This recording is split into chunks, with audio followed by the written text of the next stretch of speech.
Assalamualaikum warahmatullahi wabarakatuh. Berjumpa lagi dengan saya Tuti Alwiyah, calon guru penggerak angkatan 10 Kabupaten Bojonegoro dari SDN Gendung 1.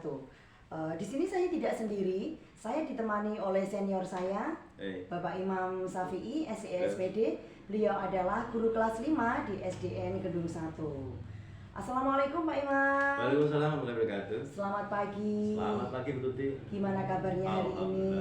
Luar biasa. Nah Pak Imam, hari ini kita mau adakan percakapan praobservasi ya Pak ya, mengenai pembelajaran yang nanti akan Bapak lakukan di kelas 5. Nah sebelumnya saya akan memaparkan tujuan observasi saya adalah untuk mengetahui dan mengevaluasi jalannya pembelajaran yang Bapak lakukan.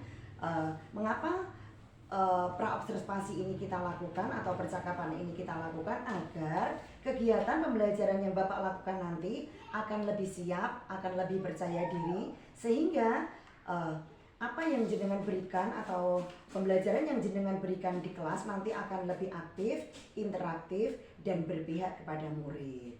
Pak Imam, saya akan mengajukan beberapa pertanyaan. Yang pertama yaitu tujuan pembelajaran yang Bapak inginkan pada hari ini atau pada nanti ketika ada observasi kelas itu apa Pak kira-kira?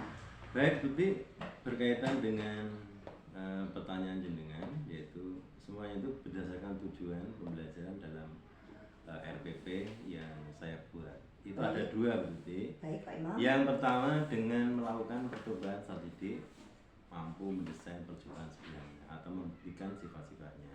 Baik. Kemudian yang kedua yaitu dengan kegiatan diskusi Bu Tuti. Karena diskusi ini sangat penting sekali berkaitan dengan peserta didik, sehingga diharapkan dapat menjelaskan sifat-sifat cahaya berdasarkan hasil pengamatan atau suatu percobaan.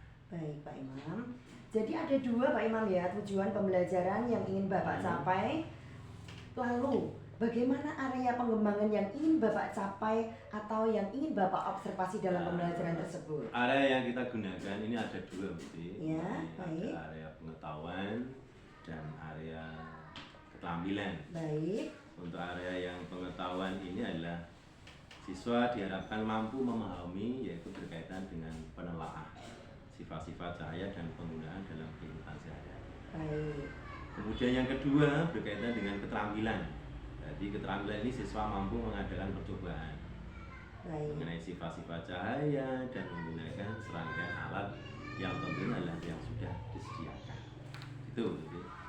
Baik Pak Imam. Jadi aspek yang ingin Bapak kembangkan adalah pada aspek pengetahuan dan aspek keterampilan ya Bapak ya? Betul, itu ada dua. Ya. Nah Pak Imam, saya juga ingin mendengar bagaimana rancangan pembelajaran yang akan Bapak terapkan di kelas, mungkin metode, model, ataupun strategi pembelajarannya. Betul. Untuk strategi pembelajarannya, itu saya menggunakan pembelajaran berdiferensiasi, yaitu mengenai kesiapan belajar siswa yang sudah berintegrasikan atau diintegrasikan dengan pembelajaran sosial dan emosional.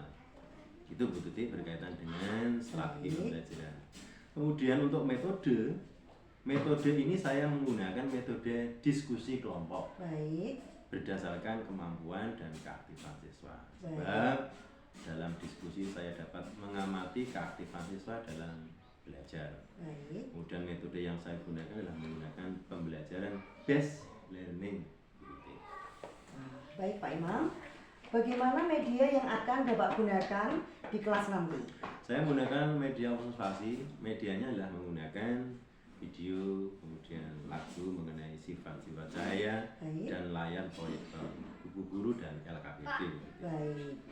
Kira-kira Bapak kapan Bapak akan mengadakan pembelajaran di kelas? Untuk pembelajaran di kelas tidak lama, Bu. Setelah wawancara ini, insya Allah nanti kita laksanakan. Baik.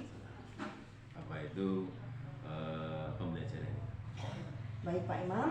Berarti setelah ini Bapak langsung akan melakukan pembelajaran di kelas Pak Imam ini? Betul.